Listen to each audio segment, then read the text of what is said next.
Brought to you by TechnoSpark 20 series smartphones.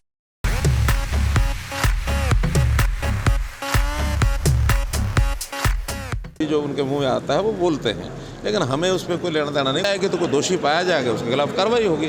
दोषी कोई भी मिल सकता है और जो निर्दोष होगा उसके खिलाफ कार्रवाई नहीं होगी। सरकार का एक हमारा इकबाल है। का क्या होगा, वो इस पोजीशन में ही नहीं है कि अपने यहाँ घर में ठीक से सीटों को डिक्लेयर कर पाएँ।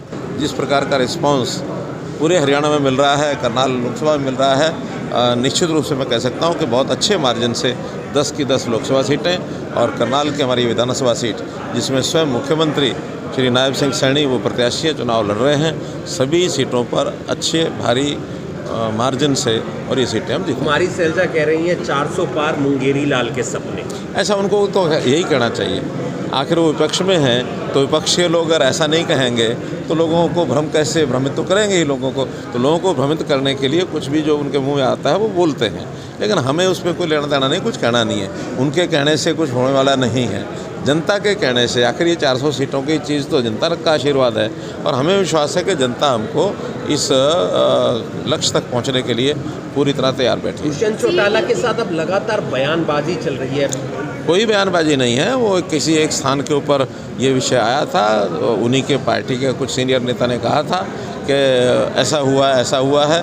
अब उसके अंदर जो कुछ है वो भी सरकार में साझे थे। अगर वो किसी बात के बारे में कह रहे हैं तो मैंने इतना ही कहा है कि अगर किसी बात के बारे में कह रहे हैं तो उन सब की जानकारी ली जाएगी और जानकारी ली जाएगी तो कोई दोषी पाया जाएगा उसके खिलाफ कार्रवाई होगी। दोषी कोई भी मिल सकता है और जो निर्दोष होगा उसके खिलाफ कार्रवाई नहीं होगी। सरकार का एक हमारा इकबाल है और सरकार के इकबाल के नाते से हम हमेशा ये स्टैंड लेते रहे हैं कि जो दोषी होगा, कोई भी हो, किसी भी पार्टी का हो, उसके खिलाफ कार्रवाई होगी। दीपेंद्र हुड्डा ने आज एक बयान दिया है। उन्होंने कहा है कि अभी हमारी सीटें डिक्लेयर नहीं हुई हैं, जब डिक्लेयर होंगी तो धमाका होगा। धमाका क्या होगा, वो इस पोजीशन में ही नहीं है कि अपने यहाँ घर में ठीक से सीटों को डिक्लेयर कर पाएँ और उनके घरों में अंदर क्या चल रहा है अंदाज़ा ही लगाए जा सकते हैं। वरना ये कोई बहुत आसान सामान्य बात नहीं है कि 1.5 महीने से वो तैयारी कर रहे हों।